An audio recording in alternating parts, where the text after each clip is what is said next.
എന്തായാലും ഇന്ന് വൈകുന്നേരമുള്ള ചായയും കടിയും മുതൽ ഷിംജിത മഞ്ചേരി ജയിലിൽ 14 ദിവസത്തേക്ക് റിമാൻഡിലായിരിക്കുകയാണ്. എനിക്കാരും പേടിയില്ല, ഞാൻ ഇപ്പൊ റെഡിയാക്കി തരാം. വളരെ സന്തോഷം. ഈ അടുത്തൊന്നും കേരളക്കാര ഇത്രയും വലിയ ഒരു തൂക്കൽ കണ്ടിട്ടുണ്ടാവില്ല.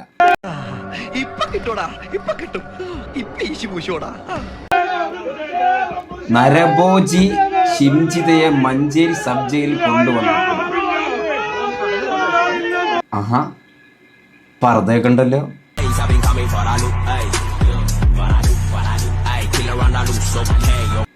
ആരായി വരുന്നേ?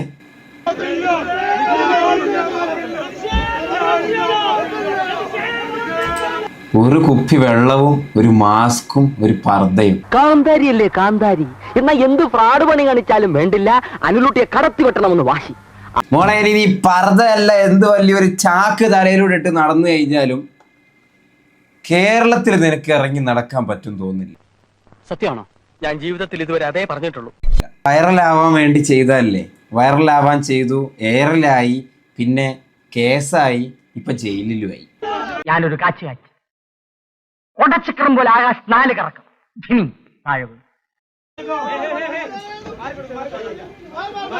എന്തോരം ആൾക്കാരാ വന്നിരിക്കുന്നേ. പുതിയൊരു സാധനം നാട്ടിലെത്തിട്ട് നമ്മളത് കണ്ടില്ലെന്ന് നടിക്കാൻ പാടില്ലല്ലോ. അത് മാത്രല്ല ഈശുമ്മ, ഇതിന് പേസ് കൊടുക്കണ്ടല്ലോ.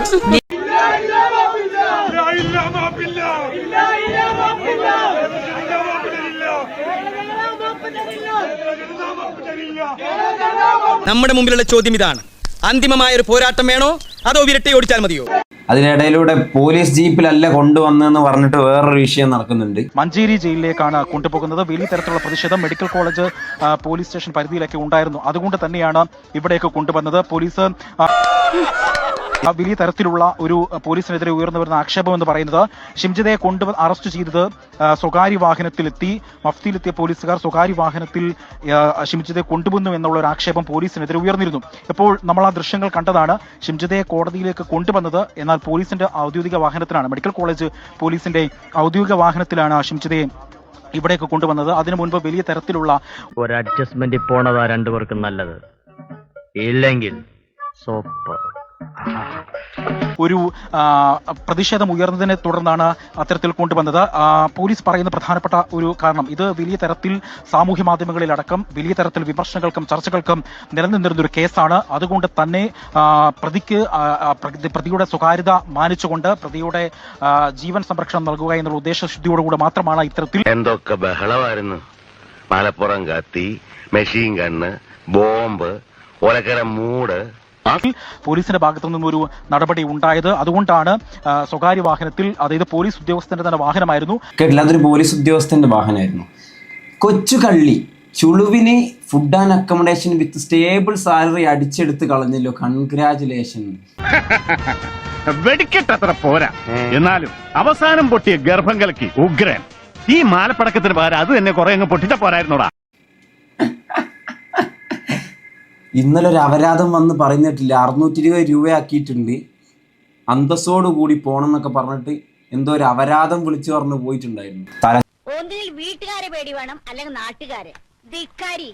ചോറിന് പകരം പൊതിച്ചോറുള്ള ആളുകൾ അങ്ങനെ പലതും വിളിച്ചു പറയും. അതൊന്നും നോക്കണ്ട. ഏതായാലും ഇപ്പോൾ 14 ദിവസത്തേക്ക് റിമാൻഡ് ചെയ്ത ഷിംജിതയെ ഇപ്പോൾ മഞ്ചേരി ജയിലിലേക്കാണ് കൊണ്ടുപോയിട്ടുള്ളത്. ജില്ലാ ജയിലിലേക്കല്ല, മഞ്ചേരി ജയിൽ. എന്തായാലും പ്രതീക്ഷിച്ചതിന്റെ അപ്പുറം റീച്ച് ആയിട്ടുണ്ട്. കേരളത്തിൽ ഇപ്പൊ ഒരു 3.5 കോടി 4 കോടി ജനങ്ങൾ, അതിൽ 3 കോടി ജനങ്ങൾക്കും മേഡത്തിന് ഇപ്പോൾ അറിയാം. ഇനി പർദ്ദയല്ല, അതിന്റെ മുകളിൽ എന്തിട്ട് വന്നു കഴിഞ്ഞാലും മേഡത്തിന് മനസ്സിലാവും.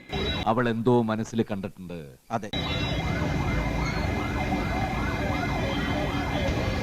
എന്തായാലും അപരാധിയെ ഒരു നോക്ക് കാണാൻ വേണ്ടിയിട്ട് പിടിച്ചു എന്ന് അറിഞ്ഞപ്പോൾ തന്നെ വീട്ടിൽ നിന്ന് അല്ലെങ്കിൽ പണിസ്ഥലത്തുനിന്ന് അല്ലെങ്കിൽ ക്ലാസ്സിൽ നിന്നൊക്കെ ഓടിയെത്തിയിട്ടുള്ള ആളുകളെയാണ് നിങ്ങളിപ്പോൾ കാണുന്നത്. അപരാധിയെ ഒരു നോക്ക് കാണുമ്പോൾ 2 പറയണമെന്ന ആഗ്രഹത്തോടു കൂടിയും കൂടെ ആയിരിക്കും ആളുകൾ വന്നത്. നിനക്കൊരു വാക്ക് പറയാൻ പാടില്ലായിരുന്നോ, നീ എന്റെ ആളാണെന്ന്.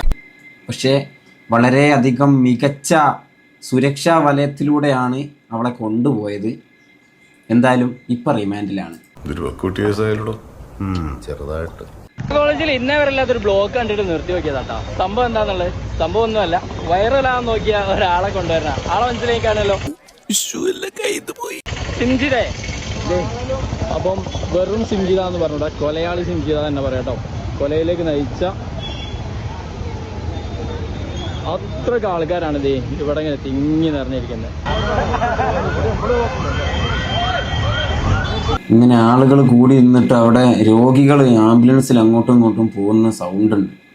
നിങ്ങൾ എന്താണ് എന്നോട് ഇങ്ങനെ നികൃഷ്ടമായി പെരുമാറുന്നത്? ഒന്നുമില്ലെങ്കിൽ ഞാനൊരു സാഹിത്യകാരനല്ലേ, ആ ഒരു മതിപ്പെങ്കിലും എനിക്ക് തരണ്ടേ?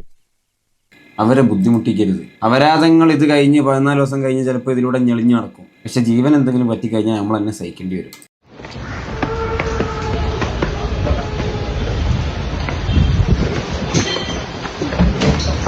വിവരങ്ങളൊക്കെ ഞാൻ പറഞ്ഞിട്ടുണ്ട്.